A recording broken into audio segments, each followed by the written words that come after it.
તમે આત્માનું સમર્પણ કરો તો જરૂર ઠાકોરજી તમને શુદ્ધ કરે. આ બ્રહ્મ સંબંધ છે જ એના માટે. ચિઠ્ઠીઓમાં અનેક પ્રશ્નો આવ્યા છે, જે મેં કહ્યું હતું. ઠાકોરજી સંબંધી અનેક પ્રશ્નો આવ્યા છે કે પ્રતિકૂળતા છે અને ઠાકોરજીની સેવા કરવાની ઈચ્છા છે, કેમ થાય?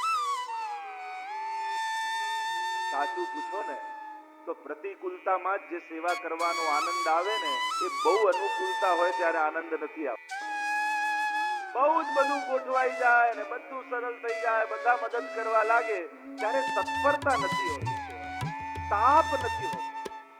અને જ્યારે પ્રતિકૂળતા હોય ત્યારે બધાથી છુપાતા રૂપાતા કેમે કરી આપણે અનુકૂળતા કરીને જે લાલનને લાલ લડાવીએ અને એ થોડી ઘણી સેવામાં પણ જે આનંદ આવે એ બહુ અનુકૂળતામાં નથી આવતો. સેવા બધા જ કરી શકે. બધી પ્રતિકૂળતાઓ છે, વાંધો નહીં, એક ઝાંપીજી લો, ચિત્રજી આ લાલન પૂછાઓ, આટલું તો કરી શકો ને, સ્નાન કરો અને પહેલા ત્રણ તાળી પાડી અને લાલન જાગો હો ભયો ભોર બોલી લાલનને જગાવો, ઝાંપીજી ખોલી એક મિશ્રી કટોરી ભોગ ધરો, ગદ્ય મંત્ર બોલો અને ગદ્ય મંત્ર બોલી મિશ્રી સરાવી અને ચિત્રજીને પોઢાવી દો. આટલી સેવા તો થઈ શકે ને પ્રતિકૂળતા, આટલી સન્મુખતા તો રહી શકે ને. આટલાથી શરૂઆત કરો, કરવા લાગશો તો થવા લાગશે. જો સાચો વૈષ્ણવ કોણ? એકા બાદશાહ બેગમ આ બધા કાળીના એક સરખા મળી જાય તો બધા બાજી જીતી જાય.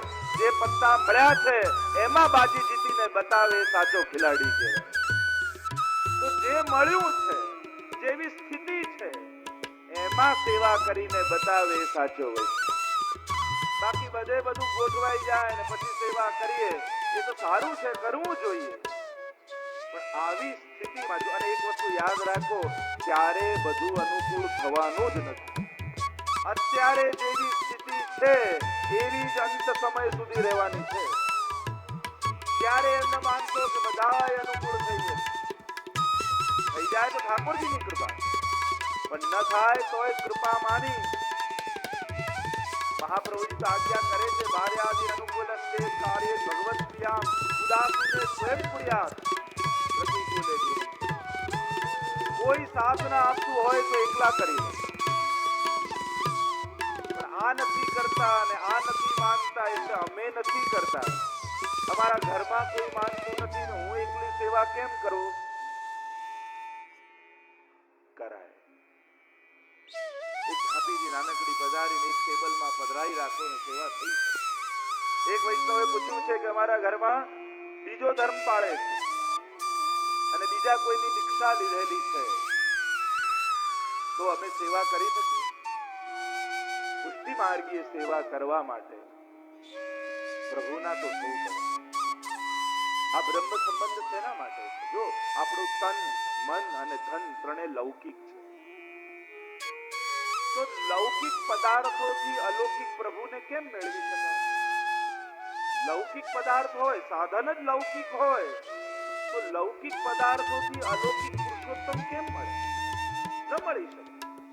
અને એટલે જ બ્રહ્મ સંબંધ દ્વારા આપણે આપણું તન, મન અને ધન ત્રણે ભગવત સંબંધી કરી અને એને અલૌકિક બનાવીએ. એનું ત્રણેયનું સમર્પણ કરીએ છીએ અને જે વસ્તુ ભગવત સંબંધી થાય એ વસ્તુ લૌકિક રહેતી નથી. અને એટલે બ્રહ્મ સંબંધ આવશ્યક. બાકી જેટલી બધી દીક્ષાઓ છે, તમે બીજા કોઈની દીક્ષા લીધી છે ને તમને એમ થાય કે હવે બ્રહ્મ સંબંધ લેવું છે તો લઈ શકાય. કારણ કે બ્રહ્મ સંબંધ એ સર્વોચ્ચ દીક્ષા માની છે.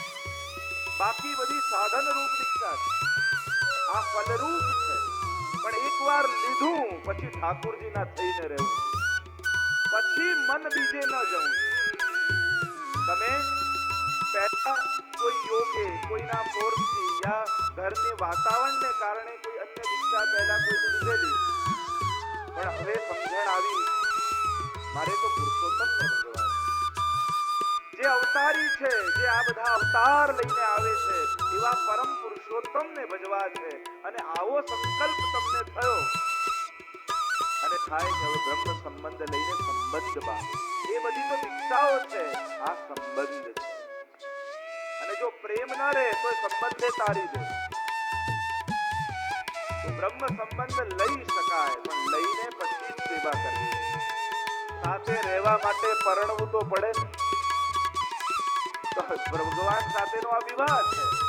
ભગવાનના થઈને જો આમ ગમે તેટલા હોશિયાર વિદ્યાર્થી હોય, પણ એમ જ કે હું સ્કૂલમાં એડમિશન ના લઉં ને ઘરે જ ભણી લઉં, તો ભલે બધું જ મોડે કરી લે ડોક્ટરીનું, પણ એ ડોક્ટર કહેવાય ના.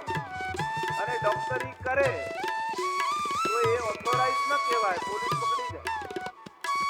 અને એટલે એડમિશન લેવું જરૂરી, લગ્ન કરવા ભગવાન સાથે જરૂરી. ભગવાનના થઈને એમનું ભજન કરાય.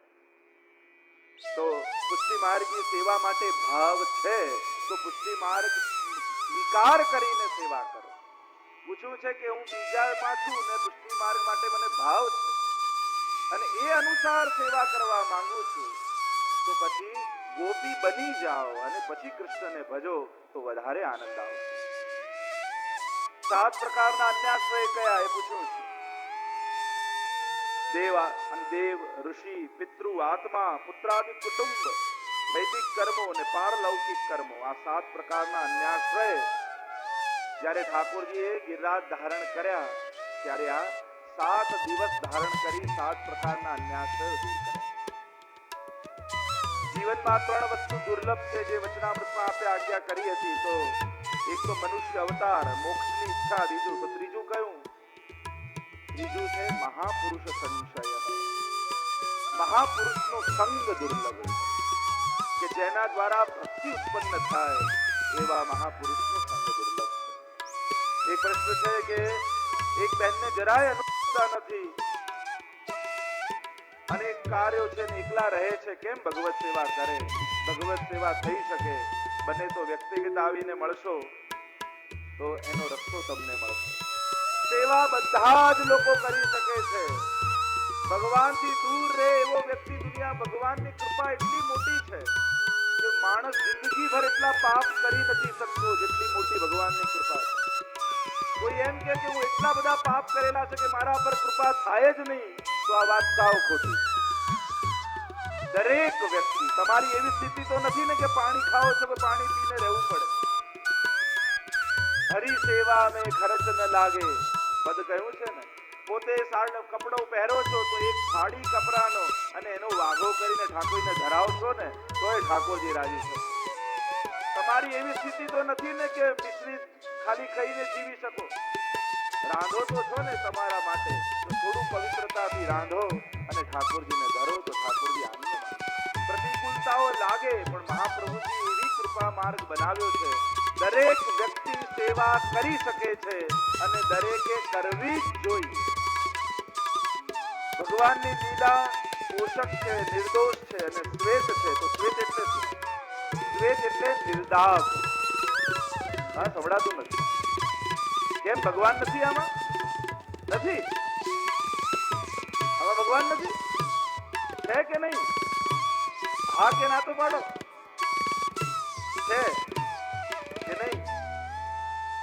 છે તો આની સેવા કરું તો કૃપા ન થાય? કેમ?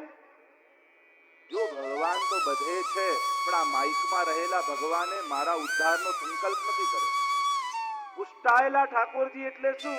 કે એવા સંકલ્પ સાથે ઠાકોરજી એમાં બિરાજે કે આ જીવ મારો છે ને મારે આનો ઉદ્ધાર કરવો.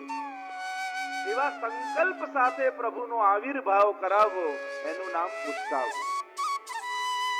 તો પુષ્ટાવીને પ્રભુને એમાં ગુરુદેવ પોતાના હૃદયમાં બિરાજતા ભાવાત્મક સ્વરૂપને એમાં પધરાવે અને એવા સંકલ્પ સાથે ઠાકોરજી એમાં બિરાજે કે આ જીવ મારો છે અને હું એનો સ્વીકાર કરી સેવાનો, યા હું એનો ઉદ્ધાર કરું. અને એટલે ઠાકોરજીને પુષ્ટાવીને સેવા કરવી.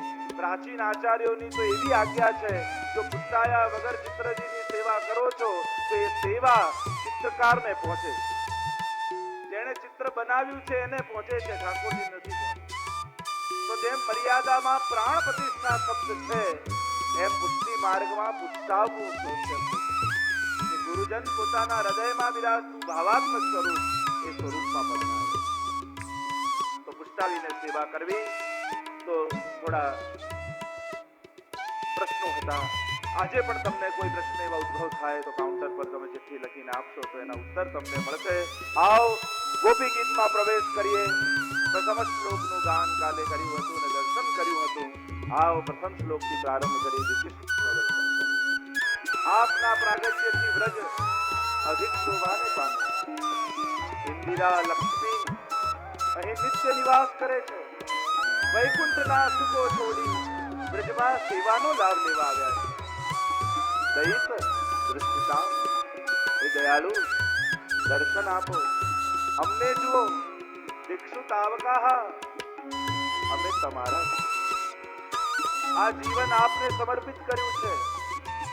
આપના સિવાય મનમાં બીજા કોઈનો વિચાર નથી.